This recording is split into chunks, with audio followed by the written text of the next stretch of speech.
Yesus seperti gembala,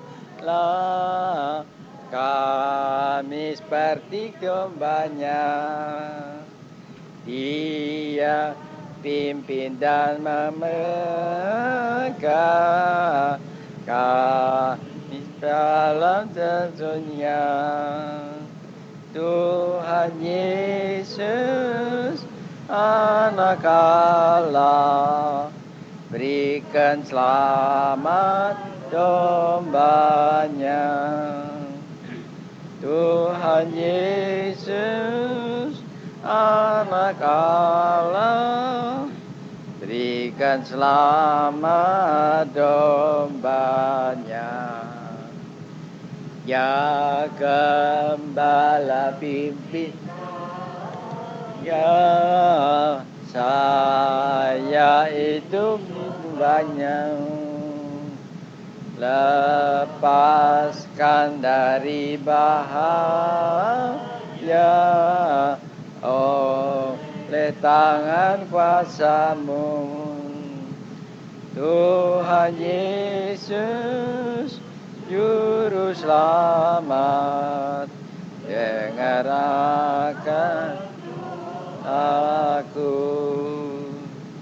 Tuhan Yesus, Tuhan Selamat, dengar akan doaku. Mari kita berdoa. Saya minta saudara pegang buka dengan doa.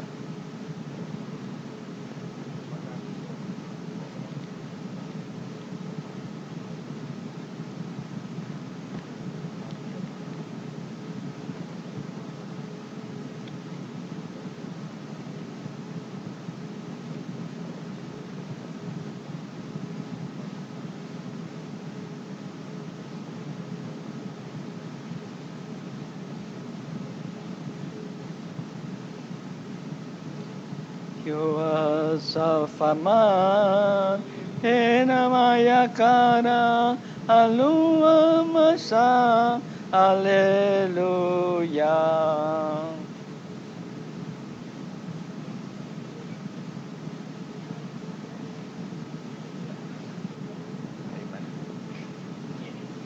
Hah? Ayat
Safen banayare kano Olamena pana usa.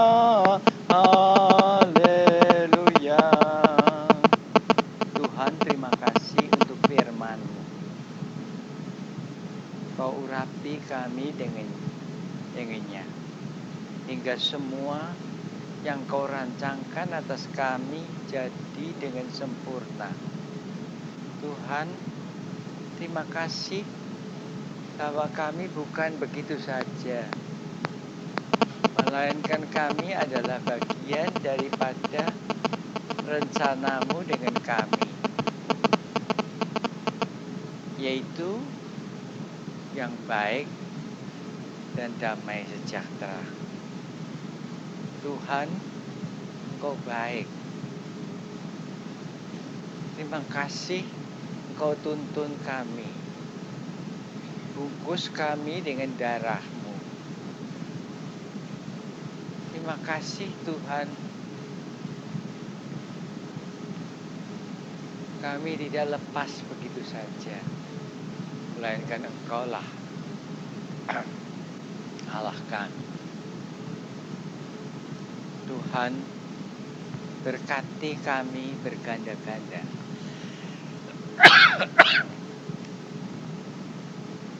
Terima kasih Yesus. Setiakan hati kami. Kau sertai anak-Mu yang Kau rencanakan tertahan di luar negeri. Terima kasih Tuhan. Amin. Kita baca firman Tuhan dari kitab Yehezkiel 12 ayat 26-28. Yehezkiel 12 ayat 26 sampai 28.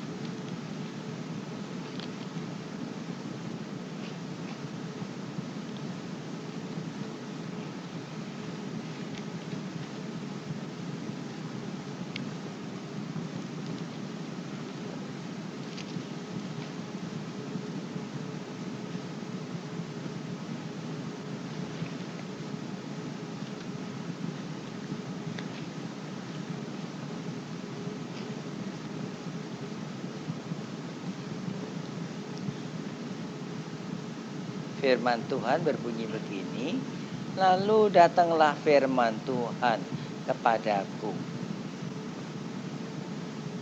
Hai anak manusia, lihatlah, kaum Israel berkata, penglihatan yang dilihatnya itu harinya masih jauh. Nubuat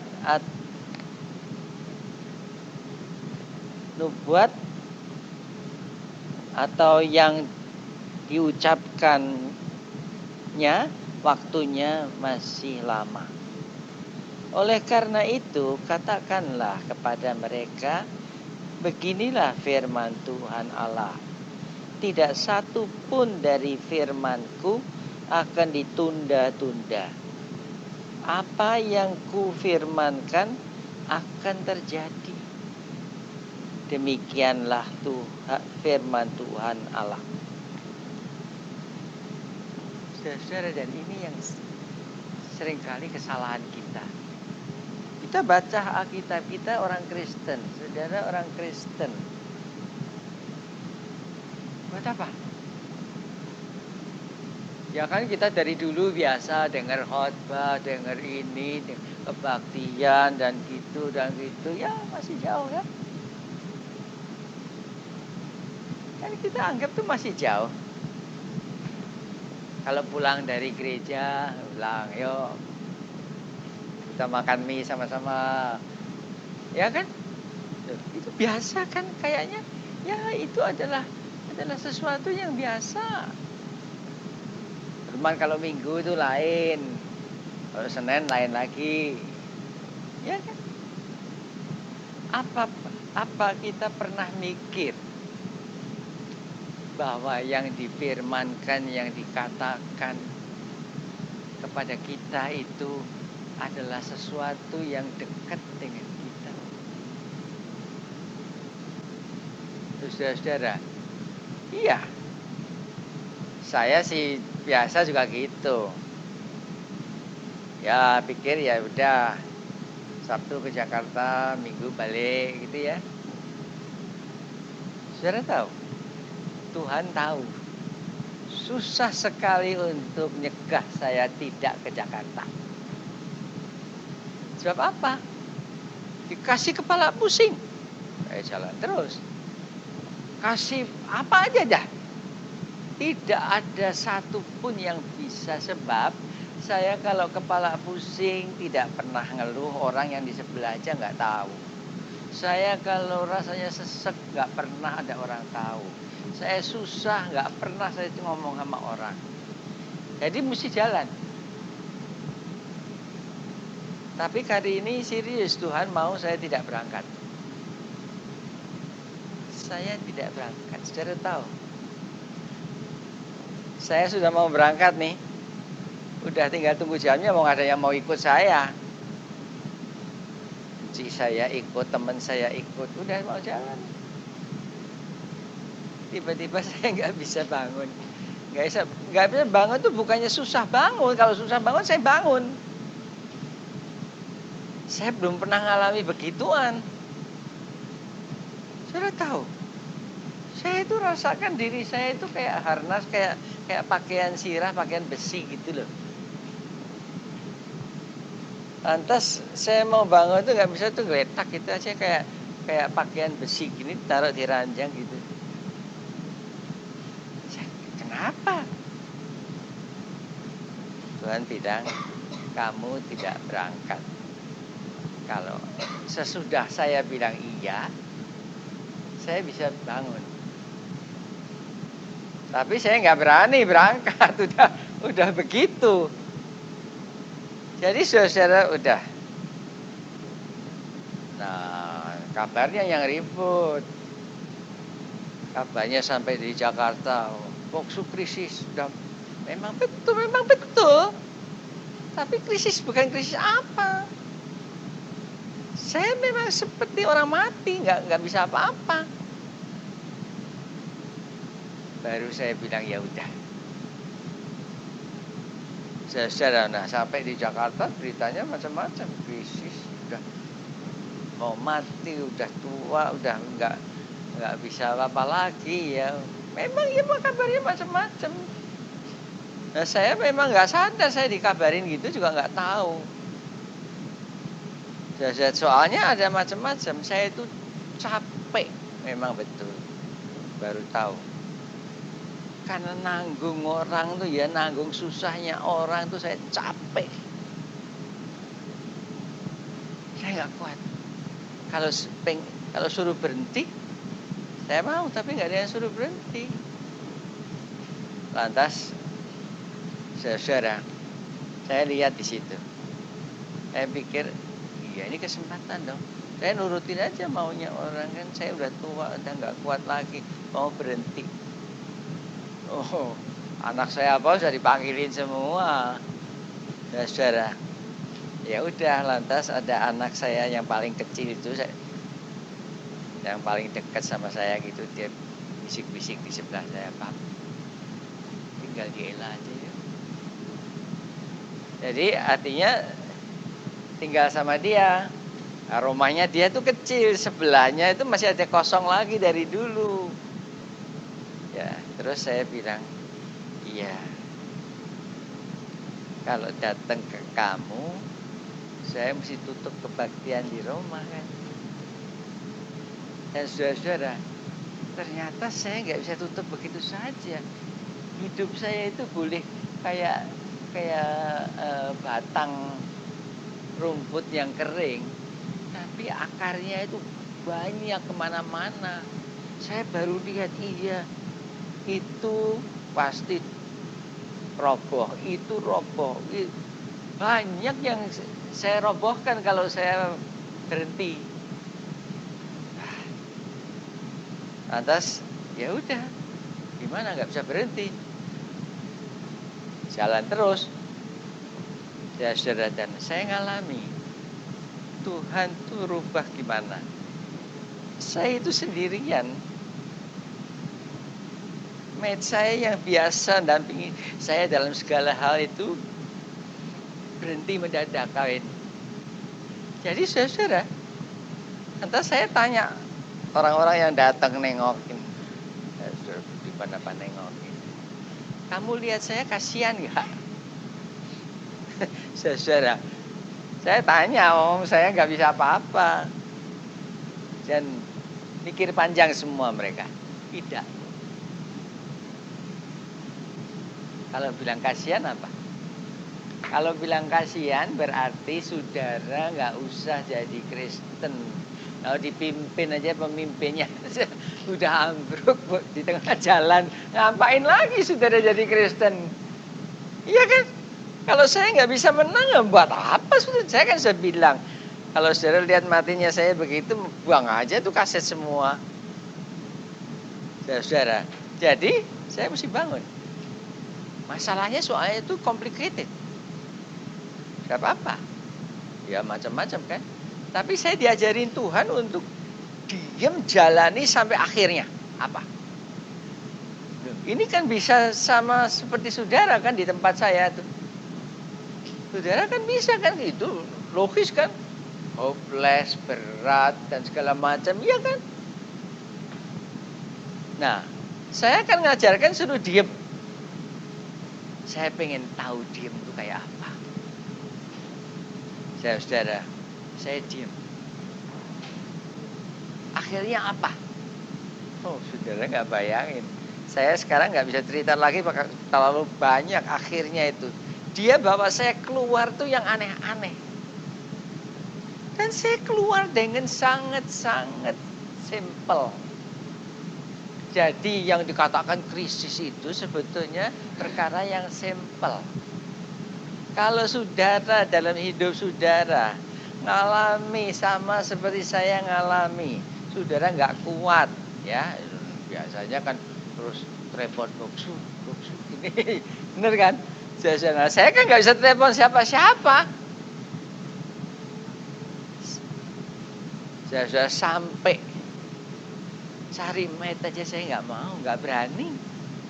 Nah, yang berani-berani itu orang-orang di keliling saya cari ada mate. Memang saya dapat sekarang mate 2. Saudara, tapi itu nggak tahu kalau saya dicariin. Jadi rasanya itu beban, sekarang nggak enak. Yang hebat tuh sebetulnya ada 3 orang laki-laki di saya. 1 tuh pernah saya keluarkan, ya karena dia sudah ini nggak benar jalannya, jatuh gitu. Bukan jatuh aja, sebetulnya dia itu dulu saya tuh ngomong perkara Islam, perkara apa kan terbuka, saya nggak ada. Ini orang satu melotot, marah.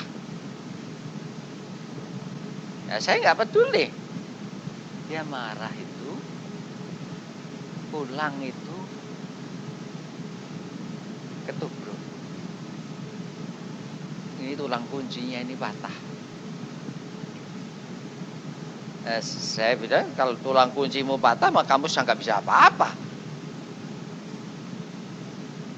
Udah saya keluarin. Nah, yang lain ini adalah orang yang bukan pegawai saya, pegawai anak angkat saya. Saya tadinya nggak senang juga, tapi akhirnya itu saya lihat dia itu tekun.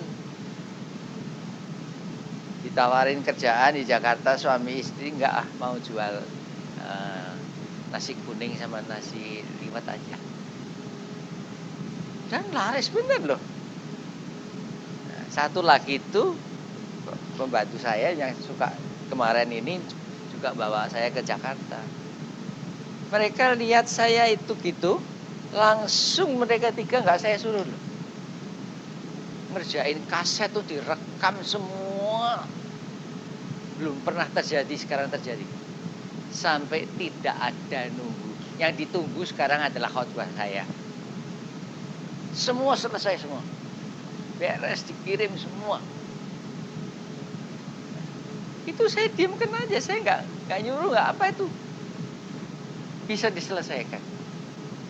Nah, yang nggak bisa ini kan diem nyarikan saya teman buat ngelayani kerja, itu nggak bisa. Saya bilang, belum. Oh nggak kasihan katanya. Boksu kasihan, nggak ada yang ngurusin, masak nggak ada, apa nggak ada. Ya saudara tahu. Dan saya jalani diem tuh artinya diem tuh gitu. Nggak ada makanan, nggak makan. Kalau ada yang ngasih, nah kalau ada yang ngasih, terus orang bilang tuh kan ada yang ngasih, ngasihnya seminggu sekali. Dan ngasihnya sewaktunya, semaunya. Kalau ngasih pagi-pagi sudah ada nasi liwet, dikasih bubur lagi. Nanti kalau enggak, ya gitulah. Saudara. Jadi saya hidup dengan itu loh. Apa saudara pikir saya mau beli? Saya nggak mau beli. Nggak ada makanan, tidak makan. Dan saudara, nah ini gara-gara interview orang gitu nggak selesai-selesai. Sekarang dapat pembantu, baik. Wong itu saudaranya pembantu lain. Masak, masak semua. Masak semua pedes semua. Saya nggak makan semua. Jadi saudara kita lihat tuh kalau yang kita interfere pasti nggak benar. Tapi kalau kita diem, nah diem. Lantas saudara, nah kalau mati, nah memang mati. Pada waktu tidak ada orang menyertai saya tidur. Saya rasakan badan saya dingin. Kaki saya mulai dingin. Dan itu naik terus dingin. Saya nggak bisa berbuat apa-apa, terus dingin aja. Nah, ada satu bagian yang saya nggak tahu lagi apa itu. Rupanya saya mati. Saya nggak tahu sih. Nggak kerasa, nggak tahu. Kalau dingin kan ya kerasa masih. Ini hilang, udah nggak ada. Nggak tahu berapa lama juga nggak tahu. Nggak ada orang yang nemenin saya. Bener-bener home alone tuh bener. Nah lantas saudara, yang saya kerasa itu ialah tiba-tiba itu perut saya kok hangat. Ada yang megang. Hangat naik. Nggak ada orang padahal tuh. Hangat tuh saya kerasa hangat. Sampai saya dinginnya itu hilang. Saya nggak lagi pakai selimut. Saya bisa tidur. Nah itu yang saya alami. Saya mati dan saya bangun lagi. Dan waktu saya bangun, bukan cuma bangun gitu aja, susah gitu ya. Enggak, saya bangun bahagia. Coba bayangin tuh, nggak ada orang, nggak ada apa-apa. Saya bahagia sekali. Dan sejak itu saya ngalami, saya seger sekali.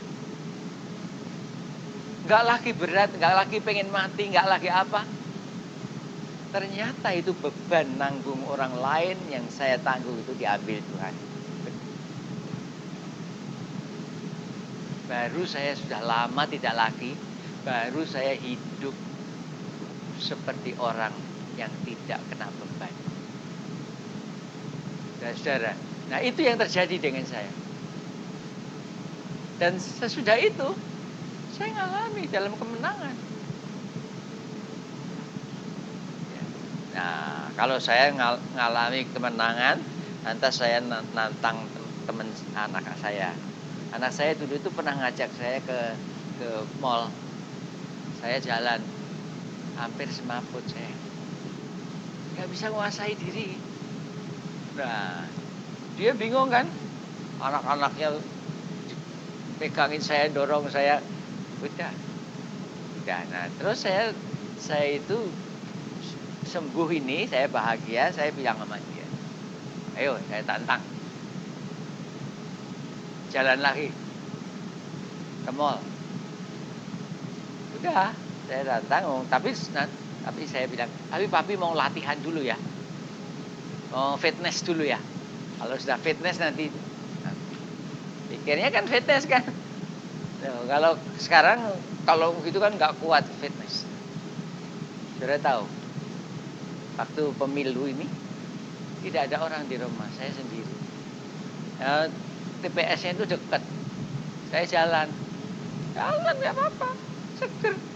Oh saya pagi-pagi udah mandi jalan, udah seger di sana, masih ngantri banyak, saya duduk, udah duduk, saya punya handicap, itu manggilin nama-nama pelan-pelan, nggak pakai loudspeaker, nggak apa. Nah, saya nggak denger, nah, karena saya nggak denger, saya berdiri kan, berdiri juga nggak apa-apa. Nah, sudah saya nusuk, udah beres, saya tanya dia, nggak perlu megafon, masih perlu nggak? Kalau perlu saya kirim. Kan gagah kan, sudah nggak ada apa-apa kan. Nah, udah saya kirim, saya kan panggil satpam ikut untuk ngambil megafonnya. Oh, saya suruh ngantor balik ya nggak mau. Nah, sudah di jalan tuh saya hampir semaput. Untung ada dia dan saya kenal baik dia, penganaknya kerja di saya. Saya dipeluk tuh jalan sampai rumah aja saya nggak tahu yang mana rumah saya. Amblek. Nah, kalau sudah amblek itu saya terus bilang, oh kalau gitu memang bisa mati bener nih. Jadi ternyata apa yang Tuhan mau kasih tahu? Saya hanya bisa hidup dari anugerahnya, nggak lain. Saya nggak bisa bilang, ayo kita adu, enggak. Tapi kalau dia bilang, ayo jalan, sampai ke Jakarta juga jalan. Jadi saudara, saya ngalami hidup saya yang kedua, hidup yang semestinya saudara dan semua orang juga hidup by grace alone, sola gratia. Saudara gembor-gembor, ada anak angkat saya, anaknya baru lahir namanya Grace. Ya Grace kan. Grace begitu anaknya lahir udah dibaptis Grace bener. Kantornya nyuruh dia pergi ke Bangkok. Jadi anak yang baru lahir ini ditinggalin sama bapaknya. Nah, namanya kan Grace. Mau bilang apa? Kita bilang Grace tapi ngomel. Saudara tahu? Memang Grace kita harus pakai Grace, pakai anugerah. Anugerah itu artinya saudara nggak ada tempatnya buat ngeluh. Tuhan taruh saudara di sini, terima kasih.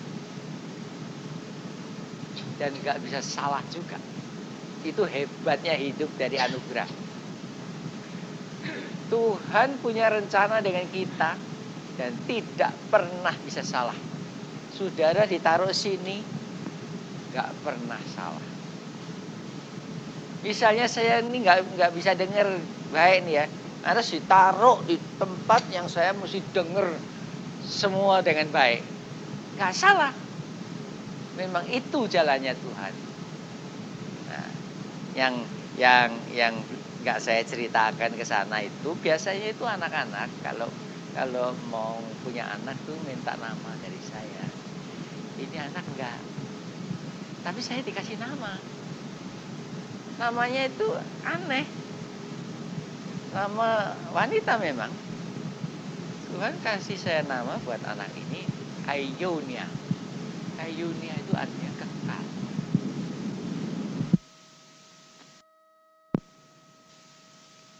Di zaman orang pada eksodus semua. Ini persis pada hari-hari itu lahir. Namanya Grace. Nah, saudara tahu. Itu ya yang Tuhan mau ngajarkan saya. Loh, kalau ajarannya sih sudah kenal dari dulu, sekolah teologi saya juga sudah kenal. Hidup by grace, ya kan? Saudara tahu kan, udah lama kan? Sola gratia, itu sudah tahu kan? Saudara, tapi sekarang Tuhan mau ajarkan. Jalan gitu. Banyak pendeta yang pintar ngajarkan umatnya hidup dalam anugerah, ya kan? Banyak pastor juga ngajarkan itu kan. Tapi yang saya suruh ngajarkan itu lain. Hidup ke sana. Kayak gitu. Kalau kamu mau ngajar umat, hidup begitu. Sehingga mereka juga boleh hidup. Ya, saudara, saya tidak lagi suruh ngajar teologi gini gitu, enggak. Nah, ini ada sangkut pautnya. Di Jakarta itu karena teman saya betulan ada di sini dan istrinya ngasih tahu dia itu pap tuh boksu tuh krisis sekarat. Jadi ini kan khotbah kan, jelaskan kepada sidang jemaat toh kenapa saya sekarat. Nah, orang-orang pada telepon saya marah-marah. Itu gimana sih di Jakarta? Khotbah dijelaskan kita salah karena dewa-dewakan boksu. Aneh ya. Terus saya tunggu teman saya ini balik ke Bandung. Udah balik ke Bandung, saya bilang coba minta kasetnya. Dari dulu saya nggak pernah dengar kaset dia. Sekarang saya mau dengar. Bener, dia khotbah baik. Dia cerita tentang di Ambon ada yang kepalanya dipenggal hamba Tuhan, balik lagi nempel. Kan bagus. Saya nggak bisa bilang salah. Saya bilang di mana Tuhan letak salah? Sudah tahu. Dan ini buat saudara juga. Yang bagus kayak apa? Di mata Tuhan bisa nggak bagus? Di mana? Oh, lantas saya tahu. Saya ajak dia dengar, saya tunjukin. Di sini kamu mikir ya. Kamu nggak berdoa, bersihkan pikiranku ya. Saya bisa tunjukkan di tiap tempat. Nah, di sini juga ya. Jadi, apa yang terjadi? Dia khotbah mulai dengan berdoa kepada Tuhan ya. Kemudian kesaksian kepala menempel lagi kan menarik. Itu masuk di pikirannya. Kan dia nggak tahu itu benar apa enggak, walaupun itu di koran dimasukkan. Walaupun ada fotonya atau kan nggak tahu benar, dia bukan saksi mata. Jadi dia cerita, terus kan dia cerita, kan dia mesti kasih cerita kan yang enak. Kayak guru sekolah minggu tuh ceritanya kan mesti yang enak itu. Sini kamu pakai pikiranmu kan? Iya. Di sini juga kan? Bisa saya tunjuk, tahu nggak? Yang dengar mah nggak tahu apa-apa. Pokoknya bagus. Tapi hasilnya nggak bagus. Saya dari dulu nggak ngerti. Kadang-kadang ada khotbah ya yang menghasilkan negatif. Kenapa? Apa bandelnya orangnya? Nah, saya dulunya jahatnya itu ya, juga ya, ini bandelnya kamu nih, nggak bisa nerima yang baik gitu loh. Ternyata tidak gitu. Tuhan ngajarin saya sekarang untuk ngomong kepada saudara saben kali, kalau istilah teknisnya sih sola gratia, tapi sebetulnya tidak lain bahwa saya mesti berdoa, bersihkan Tuhan pikiranku. Kalau bersih pikirannya, baru itu apa? Kalau saya pakai pikiran saya, yang saya ajarkan apa? Pintaran saya kan? Loh iya kan? Tapi kalau saya minta Tuhan bersihkan pikiran saya, yang saya beritakan apa? Enggak ada pikiran saya, adanya apa? Firman Tuhan. Nah, kalau firman Tuhan diberitakan, ya, saudara sakit, firman Tuhan sekarang, firman Tuhan loh, bukan pikiran saya loh ya. Firman Tuhan bilang sembuh. Sembuh nggak? Sembuh. Walaupun saya ngomongnya jangan sakit, sembuh nggak? Sembuh. Saya jadi ingat dulu pengalaman saya nih pertama kali itu ya.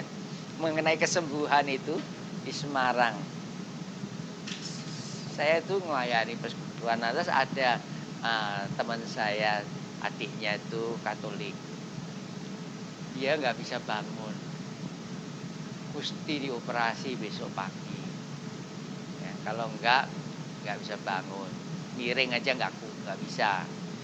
Saya bilang ya udahlah, ini orang Katolik, saya nggak tahu gimana dia diajarin sama pastornya gimana, kan nggak tahu, saya mesti ngajarin. Jadi saya terus dengan rendah hati saya introduksi.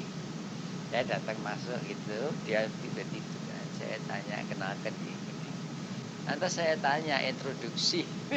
Saudara tahu awalnya. Saya bilang, kalau nih ya seandainya Tuhan tuh ada di sini, ini loh yang saya ngomong. Kalau seandainya Tuhan ada di sini, lantas dia bilang sama kamu, bangun loh. Kamu jawab apa? Loh, saya nggak bilang kamu berbuat apa. Kamu jawab apa? Kan ya saudara kalau saya tanya gitu kan jawab kan ya. Yang jawabnya gimana bagusnya. Kayak paling tentu saya bilang, ya tentu ya saya bangun ya gitu kan ya. Ini orang ini gila bener. Ya bangun, dia bangun terus dia sembuh. Coba saudara-saudara, kaget nggak saya? Dia bangun terus dia sembuh. Jadi saya nggak doakan kesembuhan dia. Saya mengucap syukur karena dia sudah sembuh. Loh saudara, itu saya alami, saya nggak ngerti. Nah, sekarang saya baru ngerti, kenapa? Saya katakan tuh firman Tuhan. Dan firman Tuhan itu biar caranya gimana saya katakan, jadi. Nah, tapi saya nggak, kalau ngerti saya sih pelajari itu terus. Saya nggak ngerti, saya cuma bilang, ini orang Katolik tolol. Loh, belum disuruh, belum didoain, belum disuruh apa kok sudah bangun. Iya kan? Itu saya tuh simpen itu sepanjang 30 tahun sebagai pengalaman kalau ngomong sama orang Katolik tolong. Loh, saudara coba nggak ngerti duduk perkaranya. Baru sekarang belakangan saya ngerti. Kalau saya minta Tuhan ngajarin saya bersihkan pikiran saya, berarti kalau pikiran saya dibersihkan, yang ada kan bukan pikiran saya kan. Yang saya ucapkan kan bukan pikiran saya kan. Nah kalau bukan pikiran saya siapa? Oh setan nggak ada. Ya Tuhan kan. Dasar baru saya ngerti. Aduh, dulu sombongnya dikira nih hebatnya nih ya. Nggak tahu itu tuh biasa yang justru saudara dan saya harus alami dan akan alami itu. Kalau nanti kita jalan ya di tengah-tengah krisis ya. Dan kita nggak nolah-nolah kanan kiri tanya saya sana tanya sini, tapi kita dengar suaranya Tuhan, kita selamat nggak? Kita selamat. Nah ini sekarang saya ajarkan kepada orang-orang yang punya masalah di Roma. Saudara pikir kalau saudara punya masalah itu terus saya counseling dengerin apa masalah saudara gitu ya. Udah kupingnya ada budek suruh dengerin kan susah. Nah ada orang yang tahu kuping saya budek terus nulis surat. Nah, lebih lagi saya tahu saya itu nggak bisa baca tulisan tangan. Jadi saya apakan? Dulu saya panggil mate saya, tolong bacain ya. Coba bayang, habis saya nggak bisa baca. Sekarang saya tumpuk aja, nggak saya baca. Oh telegram sih, itu semua gitu semua. Tahu? Kalau saya bicara, ya saya kan nggak bisa bicara karena konseling saya dengan saudara atau wah ini orang anaknya 10 nggak punya duit buat makan, kasihan gitu kan ya. Saya nggak dengar. Jadi saya tuh ngomongnya suka ngawur. Kayak rasa saya nih, bukannya dihibur. Ya udah sana makan yang kenyang. Orang nggak punya duit, nggak punya apa-apa, suruh makan kenyang. Saudara. Nah, jadi sekarang di rumah tangga, urusan rumah tangga itu. Suami sama istri ribut-ribut, macam panjang. Saya cuma suruh apa? Kamu mau nggak? Pakai agape. Agape itu ialah dengar suaranya Tuhan dan nurut. Mau nggak? Siapa orang biasanya nggak mau suami istri itu kenapa kalau masalah itu lama tuh kenapa tahu? Tahu kayak orang main ini si pingpong si plak plak plak plak plak plak. Saudara bilang enggak ya? Nah, coba suami saudara itu berbuat sesuatu jengkel kan? Saudara jengkel gitu. Sayang sih sayang, cuma jengkel. Nah jengkel saudara nggak ngomong, saudara itu orang baik, nggak ngomong kan? Tapi saudara masak sambil jengkel. Masakannya jadi enak? Nggak enak. Nah, si suami itu kerasa kalau dia makan. Itu karena dia marah dan masaknya jadi nggak enak. Kan tambah lagi kan? Jengkel kan lagi kan? Dan itu terus. Tapi kalau saudara pakai agape, suami itu garau-garau di kepala aja aneh. Kok saya gini, kok dia tetap sayang ke saya? Loh, saudara, jadi lain. Terus, oh aku nggak mau gitu lagi. Jadi reaksinya semua tuh jadi lain semua. Orang kan pikir tuh rumah tangga bisa jadi baik itu gara-gara nasihatnya itu pendeta atau pastor yang baik gitu ya. Saudara, capek. Saya nih loh sampai capek nasihati orang. Gak ada yang berubah apa-apa. Tapi kalau saya gak bisa apa-apa, saya cuma berdoa Tuhan bersihkan pikiran saya. Ya ngomongnya malah gak kena lagi. Menurut pikiran saya gak kena. Loh kalau menurut pikiran kan ya counseling ya saudara gimana. Saudara tahu, saya nggak ngerti bahwa pengalaman saya bertahun-tahun tuh ternyata Tuhan tuh ngajarin apa.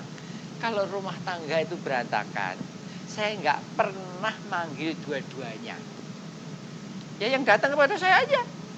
Kalau istrinya, ya istrinya aja. Saya nasihati cuma istrinya aja. Kalau suaminya, ya suaminya aja. Tapi seringkali berhasil. Nah, malah dulu pernah saya tuh nasihatin suami istri udah mau cerai, tapi suaminya udah punya. Lantas saudara, saya ajarin istrinya, jadi yang gila sebetulnya. Terima aja. Dikapak-kapakan suaminya, terima aja. Saudara tahu saya mau dipukulin sama saudaranya, tahu nggak? Saudaranya bawa papa mamanya datang ke rumah. Saudara itu mau bikin anak saya apa? Mau dihina sama suaminya gitu kok. Kok disuruh diam aja, kok disuruh. Saudara, saya itu dimakin gitu mau dipukul. Nah, itu engkohnya itu jago tinju. Bayangin loh. Nah, saya tadi bilang apa? Saya bilang apa? Ya udah. Kalau nggak setuju apa nasihat saya, jangan kesini lagi. Oh kesini juga nggak bayar. Sampai saya bilang itu, ya udah pergi aja ke tempat lain. Sudah tahu akhirnya nggak pergi ke tempat lain loh. Tinggal di rumah saya ajarin yang gila. Sekarang nggak mau kenal saya itu suami istri.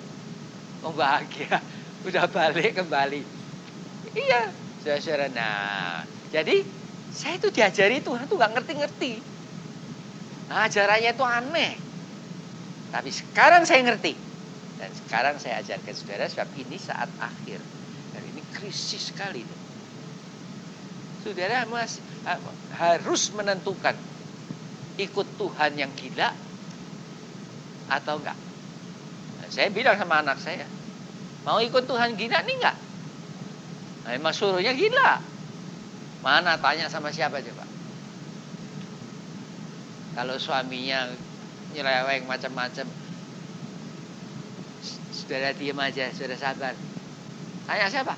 Ah lu gila lu. Oh, kan jawabnya gitu selalu. Itu sebabnya saya terkenal gila itu karena belakangan saya ngerti. Jalannya Tuhan tuh luar biasa. Orang sih gampang mau nurut Tuhan ya. doain boksu, nanti saya mau nurut Tuhan benar. Nanti disuruh gitu aja nggak bisa. Jadi saudara-saudara, itu jalan untuk akhir zaman ini.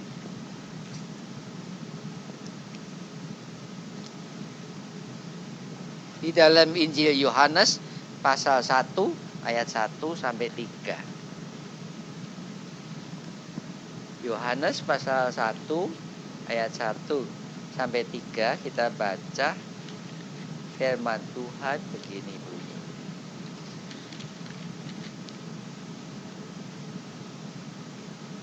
Pada mulanya adalah firman. Firman itu bersama-sama dengan Allah. Dan firman itu adalah Allah.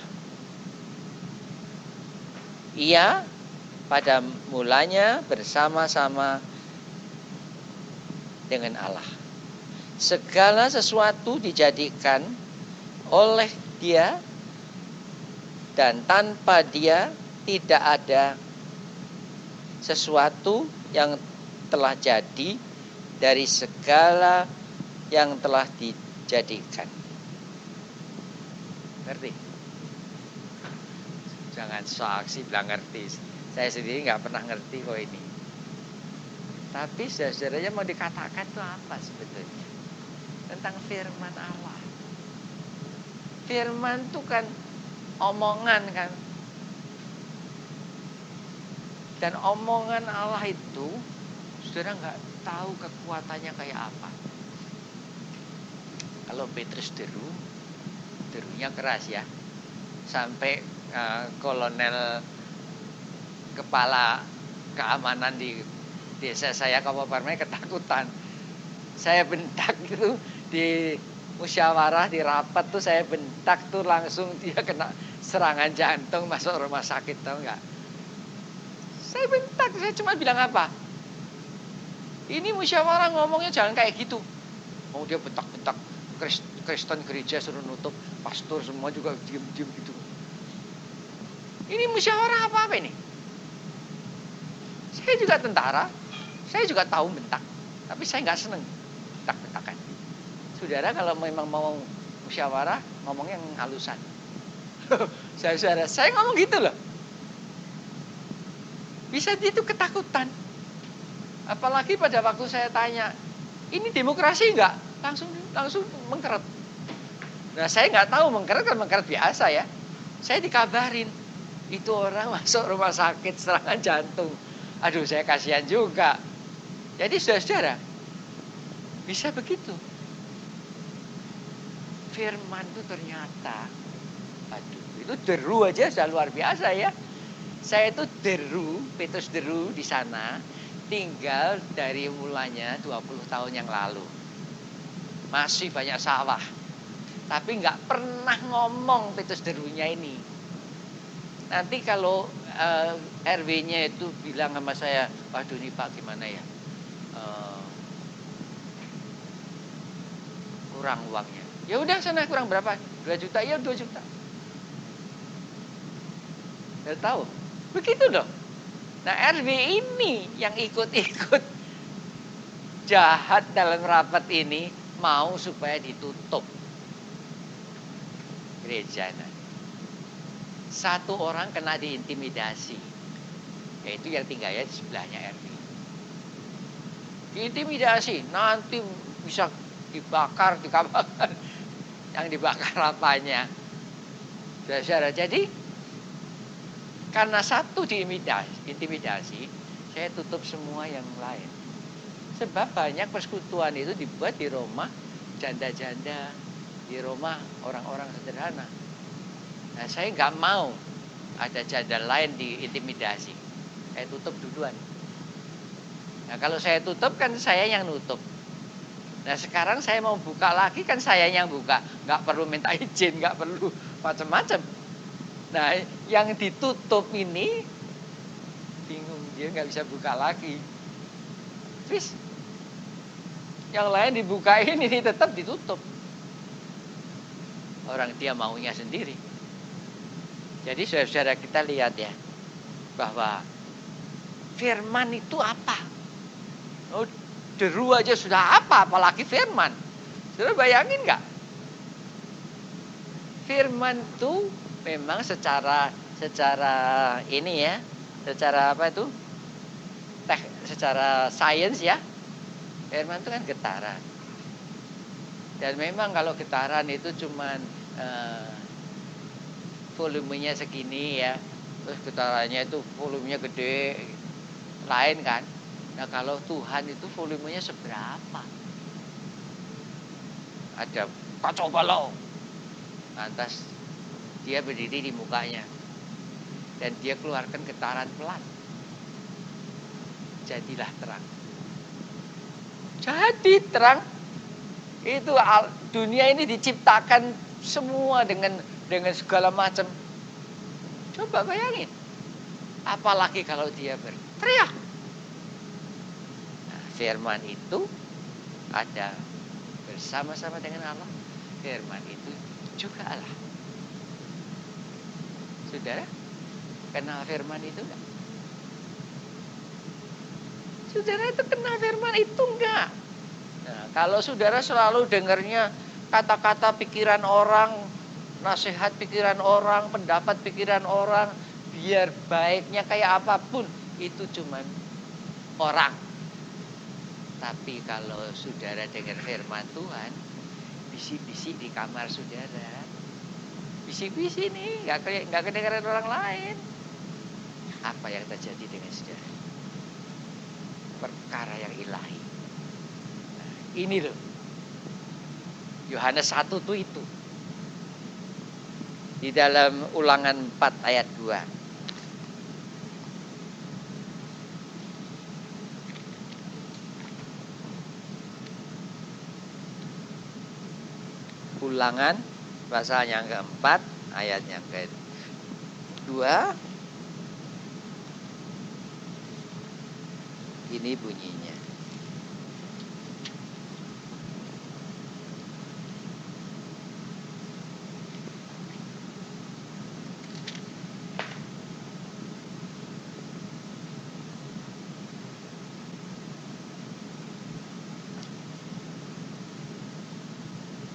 Janganlah kamu menambah apa yang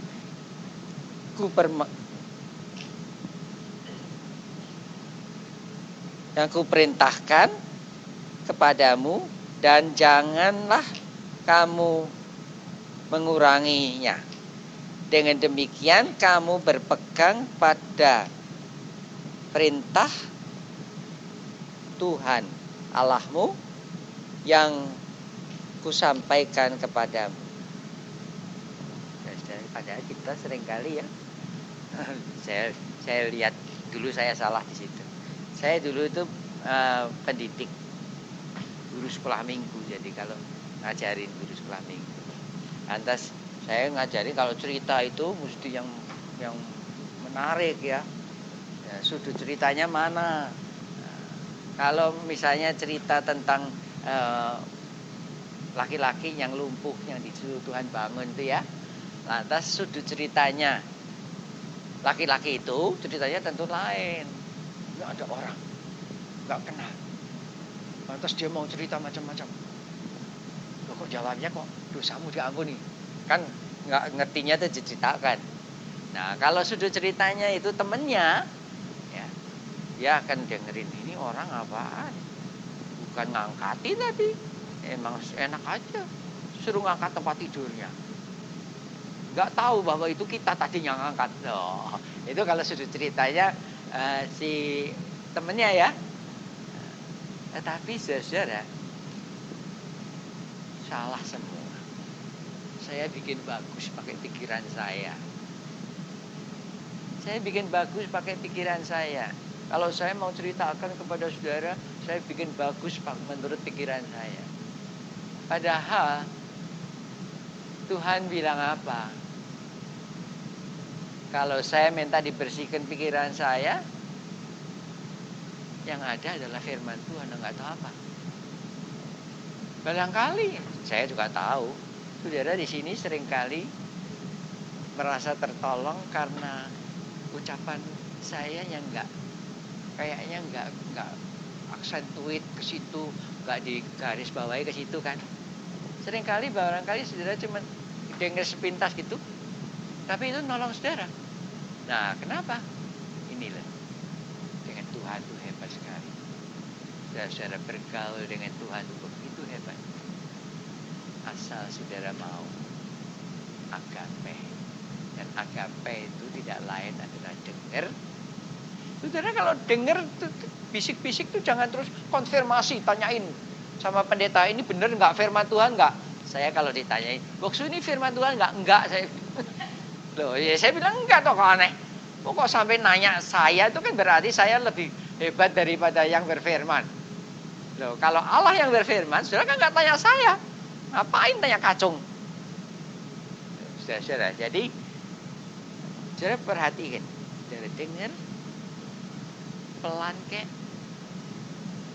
saudara dengar bisik-bisik kek, jangan suka ragu-ragu. Kalau Tuhan bisik-bisik bilang, kasih tahu tuh, kasih tahu. Jangan saudara pikir, waduh tapi orangnya kayak gitu nanti saya digecek dikapakan. Kasih tahu. Yang ngomong sama saudara bisik-bisik. Saudara kalau bergaul dengan firman Tuhan, nggak ada yang tahu. Jangan saudara terus nanti pikir kalau bergaul dengan firman Tuhan tuh saudara kelihatan nolak-nolak ke atas terus gitu. Enggak. Oh, Tuhan ngomongnya nggak di situ, tapi ngomong di dalam saudara. Itu jelas. Saudara, ini jalan dengan Tuhan. Saya sedang jalankan sesuatu yang saya nggak akan sanggup jalan. Tapi dia bisikin teman saya ngomong. Dia bilang sama saya, teman saya, kan bohong ya Pak, ya enggak. Bayangin, dia tuh bisnis banyak. Di sini dia aja repot, langsung Tuhan bilang, buka di Singapura, suruh orang itu kerja. Ya, orang itu yang dikatakan tuh lagi payah dalam rumah tangganya, lagi payah dalam keuangannya, lagi payah semuanya. Dia tanya saya bilang nggak tahu kamu gimana. Nah, saya bilang tidak pernah Tuhan kok. Dan betul, saudara tahu di saat yang sama, saudara nggak percaya ya, di saat yang sama itu saya diberkati Tuhan begitu rupa. Saya itu hati-hati kalau pakai perpuluhan. Diberkati begitu rupa. Saya bisa jadi pengusaha. Bukan pengusaha kecil-kecilan. Jadi saya terus bilang sama dia, kalau kamu butuh modal, minta aku. Aksi bener kan? Pendeta bisa ngomong begitu. Nah, saudara, tentu orang pikir, wah ini tukang mintain duit orang.